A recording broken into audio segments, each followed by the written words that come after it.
తాకట్టులో ఉన్న బంగారాన్ని విడిపించి ఆ రోజున్న మార్కెట్ ధర కట్టి మిగిలిన డబ్బును మీకు అందిస్తుంది కొమ్మూరి గోల్డ్. నమస్తే, వెల్కమ్ టు అవర్ ఛానల్. పోలీసులే ఒక తప్పు చేస్తూ ఉన్నప్పుడు స్థానికులు ఎలా రియాక్ట్ అవుతారు అనేది ఈ రోజు నేను చూపించబోతున్నా. అది కూడా చిన్న చితక తప్పు కాదండోయ్. ఇప్పుడు మీకు ఒక వీడియో చూపిస్తాను చూడండి. ఇక్కడ చూసారు కదా, ఇది ఒక షిఫ్ట్ డిజైర్ అండ్ అలానే ఒక ఆటోని రెండిటి మధ్య కూడా ఒక యాక్సిడెంట్ జరిగినట్టు మనం చూస్తున్నాం ఈ వీడియోలో.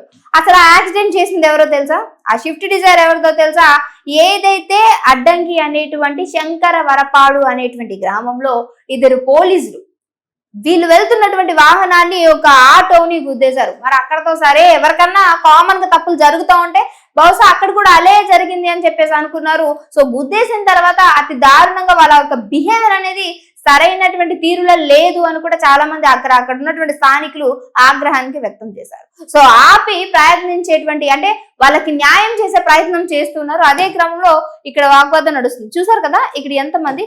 మరి అదేంటి ఒక ప్యాకెట్ అని అంటే, నేను అదే చెప్పా, పోలీసులు స్థానికులు అండి ఎవరైతే నార్మల్ పీపుల్స్ ఏదైనా తప్పు చేస్తూ ఉన్నప్పుడు వాళ్ళని సంరక్షించాలి, అలాంటి దారిలో వెళ్లకుండా కాపాడాల్సినటువంటి వీళ్ళే తప్పు ద్రోవ పడుతున్నారు అనే మాట నాకు గుర్తుందా? ఎందుకో తెలుసా? ఇప్పుడు గంజాయి కావచ్చు, డ్రగ్స్ కావచ్చు, ఇవన్నీ కూడా తీసుకుంటున్నారంటే ఎంత పెద్ద శిక్ష ఉంటుంది వాళ్ళకి. అమ్మినోడికి ఉంటుంది, తీసుకున్న వాడికి ఉంటుంది. వీళ్ళిద్దరికి దారుణమైనటువంటి శిక్షలు ఉంటే సెక్షన్ల ప్రకారం వాళ్ళని బొక్కలో వేస్తారు కదా. మరి ఇప్పుడు పోలీసులే ఈ గంజాయిని తరలిస్తూ ఉంటే మీరు వింటుంది నిజమే, నేను జోక్ చెప్పట్లా, ఇక్కడ జరిగిందే చెప్తున్నాను. అడ్డంకిలోని శంకరవరపాడులో ఇద్దరు పోలీసులు, వాళ్ళ యొక్క డీటెయిల్స్ కూడా ఇచ్చే ప్రయత్నం చేస్తాం మీకు. వాళ్ళ పేర్లు ఏంటి, అసలు వాళ్ళ ఏం జరుగుతుంది అక్కడ, వాళ్ళ డీటెయిల్స్ కూడా ఇస్తాను నేను. అందులో సివిల్ డ్రెస్ లో ఉన్నటువంటి ఇద్దరు ఉన్నారు. అందులో సబ్ ఇన్స్పెక్టర్లు అలాగే కానిస్టేబుల్ కూడా ఉన్నారు ఇందులో, ఆ డిజైర్ లో, ఆ షిఫ్ట్ డిజైర్ లో. ఇప్పుడు ఎక్కడైతే యాక్సిడెంట్ జరిగిందో ఏదైతే ఆటో చూసారు కదా, మొత్తం బోల్తా పడిపోయింది. ఇట్లా ఈ బోల్తా పడిపోయిన తర్వాత స్థానికులు వచ్చి అడుగుతుంటే ఎలాంటి చిన్న సమాధానం కూడా లేదు వీళ్ళ దగ్గర నుంచి. ఏంటి అని చెప్పి స్థానికులందరూ కూడా గొడవ పడుతూ ఉంటుంటే ఆ వెనకాల నుంచి ఏవో మూటలు ఇలా పైనకు వచ్చి దాని నుంచి ఏదో పడినట్టు తెలిసింది. అసలు ఏముంది లోపల, మీరు ఎందుకు ఇంత టెన్షన్ పడుతూ ఉన్నారు, ఇలా గుద్దేశారు వేకింది ఆపండి అని అంటే, మేము పోలీసులు ఏంది మమ్మల్ని అడిగేది అనేటువంటి తీరు స్థానికులకు నచ్చలేదు. ఎంత పోలీసు అయినంత మాత్రం స్థానికులపై ఇలాంటి బిహేవియర్ ఎవరు కూడా సహించరు. అందుకే నేను ఫాస్ట్ గా వెనకాల ఉన్నటువంటి డిక్కీని ఓపెన్ చేశారు. ఇది చూడండి, ఆ డిక్కీలో ఏముంది చూసారు కదా, చూడండి చూడండి చూడండి, అదంతా కూడా గంజాయి. ఏదైతే పోలీసులు తరలించకూడదు, కొనకూడదు, తీసుకోకూడదు అంటూ మనల్ని వాదించు సెక్షన్ల మీద సెక్షన్లు వేసి మన మీద దారుణమైనటువంటి కేసులు ఫైల్ చేస్తారో అలాంటి ఏదైతే ఉందో గంజాయిని దాన్నే తరలిస్తూ ఉన్నారు. దీన్ని ఆపుతారనే భయంతో ఫాస్ట్ గా అక్కడ నుంచి వెళ్ళిపోవాలన్నటువంటి ఒక కార్యక్రమం అక్కడ జరుగుతూ ఉన్నటువంటి క్రమంలో యాక్సిడెంట్ జరిగింది.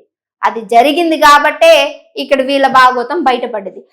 అంటూ ఉన్నారు కదా, అప్పట్లో ఒక రాజకీయ నేత ఏదైతే వైజాగ్ పోర్ట్ నుంచి మనకి గంజాయిని తరలిస్తూ ఉన్నాడు అని చెప్పేసి అన్నారు. అంటే ఇప్పుడు రాజకీయ వాళ్ళని బయట ఇప్పుడు తీసుకొస్తాను అనేది కాదని, జగన్మోహన్ రెడ్డి యొక్క పరిపాలనలో ఇవన్నీ కూడా కామనే, యువత ఎటెళ్ళిపోతుంది, చెడిపోతుంది అని మాట్లాడినటువంటి ఇప్పుడు ప్రభుత్వం ఇప్పుడు ఏం సమాధానం చెప్తుంది? ఇప్పుడు ఎలాంటి ఆన్సర్ ఇస్తారు జనాలకి? అప్పుడు ఎవరో చేసినటువంటి దానికే, అంటే ఇండైరెక్ట్ గా కాకుండా డైరెక్ట్ గానే క్వశ్చన్ వేశారట. జగన్మోహన్ రెడ్డి గారు ఎట్లా అసలు ఇలాంటివి పరిపాలన, ఏంది పరిపాలన అని ప్రశ్నించినటువంటి వాళ్ళే ఈ రోజు అదే పరిపాలనలో అదే పాలనలో ఉన్నటువంటి పోలీసు వాళ్ళు పట్ట పగలే గంజాయిని తరలిస్తూ ఉన్నారు. ఇప్పుడు బయటపడింది కాబట్టి తెలిసింది ఇలా ఎన్ని తరలిస్తూ ఉన్నారు. దాదాపు లాస్ట్ మంత్ అనంతపురంలో 1600 కోట్ల విలువైనటువంటి గంజాయిని పోలీసులు స్వాధీనం చేసుకున్నారు. మరి అందులో 20 కోట్ల గంజాయి దొరుకుండొచ్చు, 4 కోట్లు నొక్కే ఉండొచ్చు. ఇదంతా కామన్, అందరికీ తెలిసిందే కదా. ఇప్పుడు ఇది బట్టబయలు అయ్యింది కాబట్టి తెలుస్తుంది స్థానికులకు, ఓకే ఇది ఒకటి ఇలాంటిది ఒకటి జరుగుతుంది, అందుకని వీళ్ళు ఇంత ఇది చేస్తున్నారని. ఈ విషయాన్ని క్లియర్ చేయడానికి అక్కడ డీజీపీ వచ్చినట్టు కూడా తెలుస్తుంది. ఎందుకంటే ఇది ఒక పెద్ద గొడవ అయిపోయి ఉంది, చర్చానీయాంశంగా మారేటువంటి విషయం. అమ్మో గంజాయి మా కాన్స్టిట్యూన్సీ నుంచి వెళ్ళిందా, మా పోలీస్ స్టేషన్ పరిధిలో జరిగిందా అని చెప్పి 6 మేఘాల మీద దూక్కుంటూ వచ్చాడట ఇక్కడికి.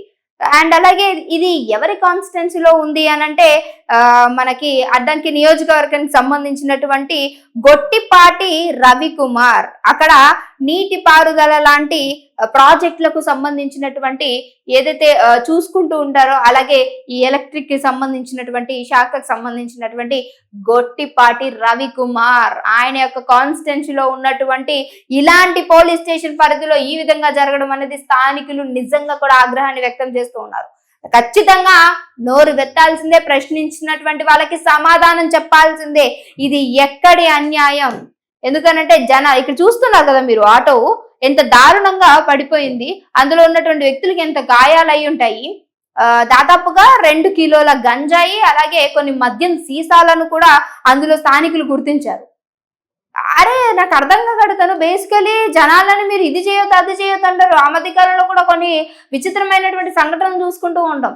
ఏదైతే అమ్మాయిలు కావచ్చు వాళ్ళ యొక్క లైంగిక దాడులకు పాల్పడుతున్నారని చెప్పేసి కేసు ఫైల్ చేయడానికి వెళ్తే వీళ్ళే వాళ్ళ మీద ఇంకేంటంటారు ఇంకొంచెం అదనంగా తీసుకుని వీళ్ళు ఇబ్బంది పెట్టేటువంటి స్థానికంగా ఎన్నో చూస్తూ ఉన్నాం.